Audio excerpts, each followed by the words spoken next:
Kemudian yang ketiga, hendaknya seorang penuntut ilmu itu bisa bersabar untuk mempelajari satu fan. Fan itu maksudnya satu disiplin ilmu tertentu sebelum dia menyibukkan diri dengan disiplin ilmu yang lain. Sebelum dia menguasai secara itqan, menguasai secara baik ya, disiplin ilmu pertama yang dia pelajari. Meskipun ini tentu bersifat relatif ya, ini saya pernah membaca bahwa ada perbedaan metode antara ulama di wilayah barat Islam dengan ulama di wilayah timur Islam ya.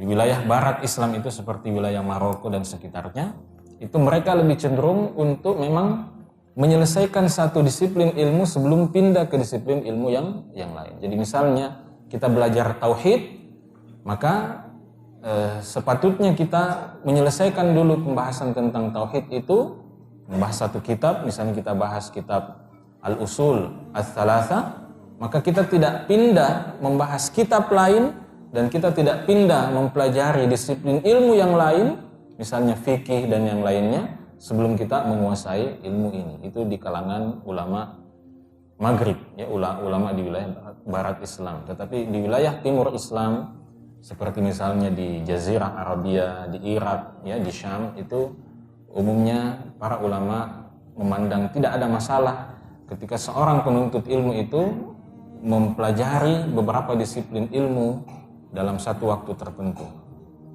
Ya, jadi misalnya dia mempelajari tauhid, besoknya dia mempelajari fikih, besoknya dia mempelajari hadis misalnya, itu tidak menjadi masalah. Tetapi tentu ini kembali kepada situasi dan kondisi kita masing-masing, karena tentu antara satu dengan yang lain itu mempunyai perbedaan, tidak bisa disamakan.